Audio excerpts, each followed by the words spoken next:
Nakasuwa na magtiradag ing ani. Ayan, magsabaw tayo ng okra na merong bukgay at saka merong 2 pirasong tilapia. Yan, yan o, ay ating sasabawin yan. Yan, simple, napakasarap yan. What's up mga kalumad? Kumusta kayo mga sa adda dito mga kalumad? Adi ako dun sa sa aking pambot. Ay pinadagandagan ko aking pambot. O kung nakita nyo yan, napakaganda talaga na ng panahon ngayon. Kung nakita nyo yan, napakaganda. Pagkatapos ko dito sa ating spot ay nag-urok na talaga ako. Napabukal na ako ng tubig dahil ay magsabaw tayo ng okra. Ayan, kung nakita nyo. Siyempre yun lang ating lamas yan. Hindi ko na nabidyohan kasi pagpanguha ng bukgay at saka tilapia dahil umulan dito, baka mabasa yung kanato cellphone, hindi na tayo makapag-vlog. Pagkatapos ito na atong 2 pirasong tilapia ay atin ang isagol. Ayan, yan, napakasarap nito. Yan, Pagkatapos ay medyo bukal na. Yan, bukal na. Siyempre ay atin namang lalagyan ng bitsin gamay. Pagkatapos at saka asin. Pagkatapos ito na yung ating bukgay. Sa ulitin ko mga kalumad ay hindi ko na nabidyohan kanina pag panghinas ng bukgay dahil umulan, baka mabasa ang kanato cellphone, hindi na mabaglag. Pagkatapos ay hinaon ko na. Ito na, dahil luto na yung ating okra at saka bukgay at saka yung ating tilapia. Siyempre ito ating panghimagas, meron tayong mangga at saka yung apple na maputi. Ayan, ito yung ating sasahan. Gagawa na tayo ng sausawan or sasahan dahil tudlakan. Ito, pagkalami ay talaga nito. Yan, yan, ito na. Napagkaanghang talaga, yan. Yan, ito na, napakasarap. Yan, ito ating bahon na pinalimon. Pagkatapos hindi ko na dinugay-dugay. Kumuha na ako ng kanin at saka kumuha na ako ng bukgay dahil tinuhil ko na yan. Yan, at ating sausaw sa ating sasahan. Yan, yan, kuha pa tayo. Ito pa, kuha pa tayo. Lagay pa natin dito. At kukumutin natin parang nagkumot ka ng suso ng byuda. At siyempre, ay atin yan ihungit. Pagkalami ay agaw, isab, yan. Pagkalami agaw. Sige, dali da. Sino ang aroy bahaw ngaon? Dalhin nyo dito dahil kanato yan bubungkagin. Yan, ito na. Yan, ito pa yung okra. Napakasarap. Ating tuslo-tuslo sa ating sasasahan. Ating okra. Napagkalaway-laway talaga yan. Parang paanimanang napagkalaway. Ito, pagkalami ay talaga. Kain makalumad. Yan, ito pa. Napagkalami ay talaga. Ito pa yung ating bukgay. Siyempre yung ating bukgay. Yan, ay ating kutsurahin. Siyempre ating tinuhil ko na yan dahil naglilistan ako sa pagano dahil siyempre wala tayong cameraman at tinuhil ko muna para ayos. Yan, pagkalami ay yan, kalami ay agaw isab. Yan, kalami ay pagkalami ay kaan. Sigurado na naman talaga ngayon ang mga marites ngayon naglalaway na. Ihigop tayo ng sabaw dito sa paya. Kalami ay agaw isab. Ito pa. So ulitin ko siguro yung mga marites karon ay nagkakatawa-katawa, naghiko-hiko. Yan, pagkatapos ito kain tayo dito. Shout out na tayo mga marites. Walang magawa sa buhay kung hindi pang himantay ng kinabuhi ng upod. Ayan, ito na. Kain. Ito, yan. Yan, alami ay. Siyempre, ito, ating bukgay, ito sila natin sa ating sasahan. Yan, ito pa. Kalami ay. Kalami ay agaw. Ito pa. Magalami ay agaw isab.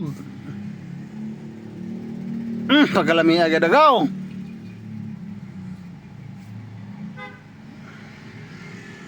Magalami ay agaw. Tusla pa, hindi pa. Pagkalami ay agaw.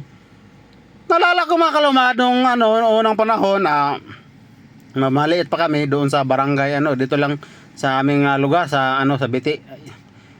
Yung aking ama ay buhi pa, hindi pa namatay. Ay palagi akong sinasama niya manghinhas ng bukgay dahil para ulamin namin ng pamahaw dahil yung itong bukgay kasi dito sa amin ay parang kumbaga pa madali-dali namin yan kukuhain na pang ulam o ulamin kasama na yung tuway or lukan. Yan ang madali-dali namin dito na inuulam, yung bukgay at saka yung tuway. Yan pagkalamiya isab. Napakahakas talaga ng kanon nito ng itong bukgay. Yan, napakahakas. Hindi ko sa ulitin ko kanina, hindi ko na na-videohan kanina pag panghuli ko, pangpanguha ng bukay dahil yaoran, baka yaoran kalit, kusuging oran, may nung wala ko pag video pati itong pag panikop ko nito ng tilapia, hindi ko na na-videohan dahil umulan. baka mabasaan ka na to cellphone. Yan. Kain mga lumad. Kalami ayaga isab.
Pagkatapos mga kalumad, parang hindi na talaga nakabalos yung ating bahaw. Kung nakita nyo yan, no? Parang gikilatan. Yan, no? Yan, mga kalumad, oh. Kita nyo, yan, no? Ano? Ito naman ang ating bibirahan ngayon. Manghimagas tayo ng, mangga. Yan, kain tayo ng panghimagas. Ayan, no? Kain mga kalumad. Yan. Pagkalami agaw. Ito pa. Ay, mga kalumad. Saan, no? Hindi gid makabaw ang kanato bukgay, basta bahaw, basta iyan ay mga pagkaan nga sa amin, hindi ka talaga magmamahay, talagang mabubusog ka, parang kung hindi ka talaga magugutom dito, kung masipag ka lang, manghanap-hanap ka sa kilid-kilid, meron ka makikita na maulam-ulam dito sa amin. Hanggat andito lang mga kalumad, sana ay nagustuhan nyo ang aking video. Baka pwede ka naman kayo mag-like at mag-subscribe at mag-follow sa ating Facebook page at mag-subscribe sa ating YouTube channel. Sana ay andyan kayo palagi sa mabuting kalagayan. Ingat kayo palagi and God bless mga kalumad as all. Amping kanunay. Bye-bye. I love you!